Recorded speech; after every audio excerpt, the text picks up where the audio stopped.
In the next few minutes, I will share the second case, 57 years old male patient, diabetes, hyperlipidemia, and hypertension.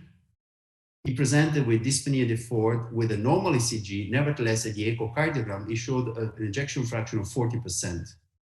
Coronary CT in this patient showed a significant calcified lesion of the mid-right on the left panel, plus an intermediate stenosis, also calcified in the mid-LAD on the right panel. Calcium score was 189. This is the angiogram of the right, confirming what we saw on the CT, a tight lesion of the mid-LAD. This is the left coronary angiogram. It is difficult to see in this diagnostic angiogram on the right, but there is an intermediate stenosis in the mid-LAD that we will better see in the shots taken with the guiding catheter. Left ventricular angiogram confirmed the reduced ejection fraction at the echo with inferolateral hypokinesia. So we decided in this patient to do an invasive functional evaluation of the LAD. Guide wire is in place. We quickly advanced the TruePhysio Microcatheter. Much we did before. We flushed the catheter. We induced hyperemia by injecting intracoronary papaverine, and we got here an FFR value of 0.83, almost there, but still above the threshold of 0.8.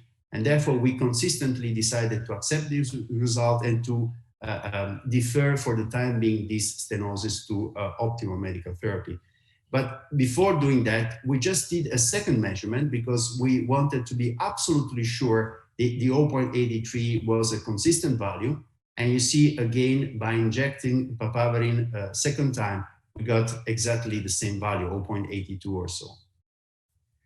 At this moment, we moved on to the right coronary artery. Here, the idea was to treat this stenosis. But since the TruePhysio Microcatheter was already open on the table and we were interested to know what was the functional gain post-PCI, we decided to assess the pre-PCI value of the flow down to the coronary artery. You see, it's a tight stenosis. The microcatheter doesn't do well on the left, but after selectively engaging the guiding catheter, we can cross it. Just to give you an impression and a feeling of how this device would perform against a balloon, I will show you the same kind of exercise with a balloon afterward. We measured the pressure here, and even without giving the hyperemic stimulus, we got a value of 0.53, so far below the ischemic threshold. Now, as I anticipated before, we tried to cross this lesion with a balloon on the left, and again, the balloon was not even able to cross it. We had to selectively engage the guiding catheter to enable the balloon to cross. So you see that this device, the TruePhysio Microcatheter, performs as good as a regular balloon for PCI.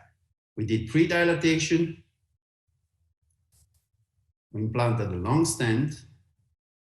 On the right, you see the angiographic result. We did post-PCI functional evaluation by sliding in the TruePhysio Microcatheter.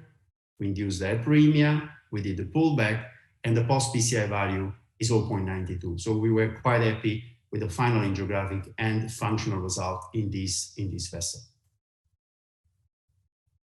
So this is the conclusion of this case. And by way of concluding my presentation, I think that microcatheter-based coronary physiology really simplifies invasive functional assessment. And this might further improve adoption, both to indicate and to guide percutaneous revascularization.